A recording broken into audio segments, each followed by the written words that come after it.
Iran आणि America युद्धाचे पडसाद जे आहे ते धाराशिव जिल्ह्यामध्ये सुद्धा उमटताना आपल्याला पाहायला मिळते। व्यावसायिक सिलेंडर जे आहेत ते बंद करण्यात आलेले आहेत। गेले 3 दिवसापासून व्यावसायिक सिलेंडर बंद आहेत। आता आपण शिवभोजन केंद्रावरती आहोत धाराशिव मधल्या। आपण जर पाहिलं तर या ठिकाणी सिव्हिल हॉस्पिटल जे आहे या ठिकाणचं हे शिवभोजन केंद्र आहे आणि मध्ये स्वयंपाकगृह जे आहे या ठिकाणी जर आपण पाहिलं तर सिलेंडर नसल्यामुळे चुलीवरती स्वयंपाक सुरू असलेली परिस्थिती जी आहे ती आपल्याला पाहायला मिळते। या ठिकाणी शिवभोजन केंद्र चालक आपल्या बरोबर आहेत। नेमकं काय परिस्थिती आहे? व्यावसायिक सिलेंडर जे आहेत ते आता बंद केलेले आहेत। नमस्कार, मी सचिन मोरे, सप्तशृंगी बहुउद्देशीय सामाजिक संस्था उस्मानाबाद धाराशिव या संस्थेचा अध्यक्ष आहे आणि या संस्थेच्या वतीनं शिवभोजन केंद्र चालवतो। परंतु आता बरेच दिवस झालं की शासनाने एक तर जवळपास 7 महिने झालं आम्हाला अनुदान दिलेलं नाही। ती एक खूप मोठी समस्या आहे आणि त्या समस्येबद्दल काल विधानसभेमध्ये तरतूद केल्याचं त्यांनी घोषित केले।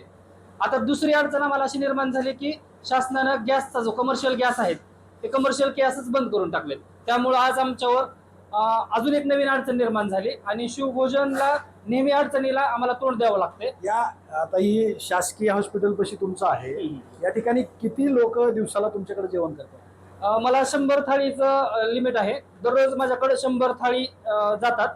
त्याचसोबत नागरिक जे आहेत म्हणजे हॉस्पिटलमध्ये येणारे जे पेशंट असतील, त्यांचे नातेवाईक असतील, ते देखील या ठिकाणी खूप मोठ्या प्रमाणात मागणी करतात शिवभोजनाची।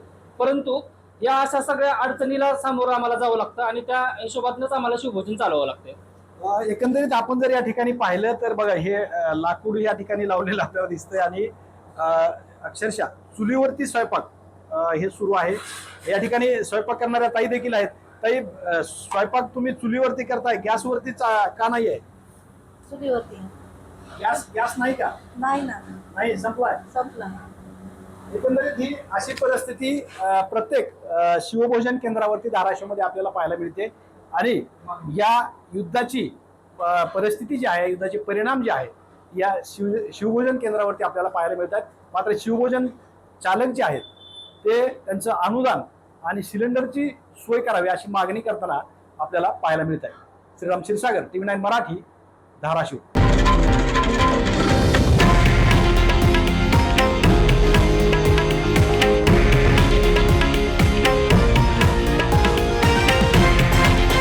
हे आहे देशातील नंबर 1 न्यूज नेटवर्क आणि आपण पाहत आहात TV9 मराठी, एकमेव।